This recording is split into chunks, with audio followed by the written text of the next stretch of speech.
Imagine that you're in a situation, you are driving along and all of a sudden you see the police in your rear vision mirror. What's the first thing you do? You check the speedo. All of a sudden you're driving along, you notice a little orange light in the bottom left-hand corner.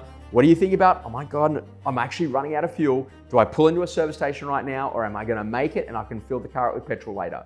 What you're actually seeing there is an incredible dashboard that really allows you to tune into the specific numbers that are important. And one of the great challenges sitting inside of any business is that people are actually flying blind and they don't actually have a dashboard or a set of numbers that they actually guide their business on. Now, why this is such a critically important component is to think about the three numbers that really matter, which is listings, sales, and income. I've never met anyone that actually sells more property than they list. So let's say, for example, you want to do 4 listings and 3 sales, and naturally that's going to produce you $60,000 in income. Now you actually know, okay, great, 4, 3, 60. They're the numbers that you've got to think about inside of your business. Now, in order to be able to stay consistent, 4 listings every month divided by 4 weeks, that means that you've got to get a listing a week. So now all of a sudden you're starting to really break down the numbers. And you know that by the middle of the month, you need to be a middle of the way through when it actually comes to your listing numbers.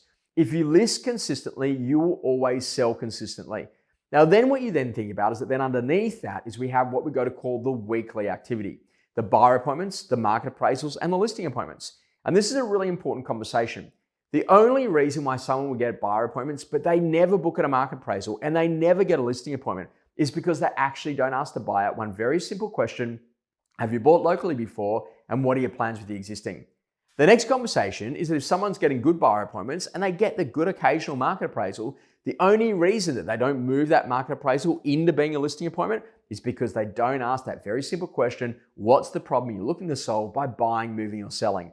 If you know they're having a baby, if you know they've got a job relocation, then it's much easier to be able to progress that market appraisal into the listing presentation. Now, if someone gets good buyer appointments, they get a good number of market appraisals, and they even get good quality listing presentations, but they never ever win a listing, that's got to do that they're not that good at the pitch when it actually comes to listing presentation. When you have a look at those numbers and you think about what's happening inside of your business, you've got to have measurement. I want you to imagine that you are like literally a Formula One race car driver. You are out there on the track. What you need is a great team manager who's actually in a position, they're looking at your numbers and they're giving you advice on how to take that next corner and how to ultimately win it up the straight and get over that finish line. That's what business is all about. Measurement is not about insecurity or inferiority or being in a position that you're not good at what you do. Measurement is about being able to give more active coaching in the moment so naturally you can go to perform at your absolute best. Get clear on the numbers, report them weekly. Listing, sales, and income for the month to date, and then our buyer appointments, market appraisals, and listing appointments about what we're doing on the weekly basis to really make sure that we ensure that we hit a high level of success. Don't be worried about the numbers. Get good at reading them and know what to do next when the numbers aren't where they need to be.